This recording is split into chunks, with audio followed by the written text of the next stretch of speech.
তাহলে কি এই বৈষম্য? তাহলে অনেস্ট রাজনীতি, সততার কিসের মূল্যায়ন? আমি তো বাড়িতেই ছিলাম, আমি তো পালাই নেই, তাহলে এইভাবে আমাকে অ্যারেস্ট করতে হলো কেন? সেই জবাব জনগণের কাছে চাই, জনগণই দিবে ইনশাআল্লাহ। জয় বাংলা।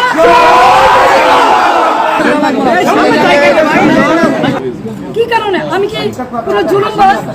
আমি কি হত্যা করেছি? আমি কি চাঁদাবাজি করেছি? আমি কি নারায়ণগঞ্জ শহরে এমন কোনো রেকর্ড আমার আছে যে আমি কোনোদিন কোনো বিরোধী দলকে আঘাত করেছি? তাহলে কিসের জন্য, কি কারণে, কোন ষড়যন্ত্রের কারণে, কার স্বার্থে আমাকে অ্যারেস্ট করা হলো? আমিও প্রশাসনের কাছে জানতে চাই। বর্তমান যারা সরকার আছেন, সাম্যের কথা বলেছেন, বৈষম্যের বিরুদ্ধে আপনারা আন্দোলন করেছেন, সরকার হটিয়ে নতুন সরকার এসেছেন, তাহলে কি এই বৈষম্য? তাহলে অনেস্ট রাজনীতি, সততার কিসের মূল্যায়ন? আমি তো বাড়িতেই ছিলাম, আমি তো পালাই নেই, তাহলে এইভাবে আমাকে অ্যারেস্ট করতে হলো কেন? সেই জবাব জনগণের কাছে চাই, জনগণই দিবে ইনশাআল্লাহ। জয় বাংলা।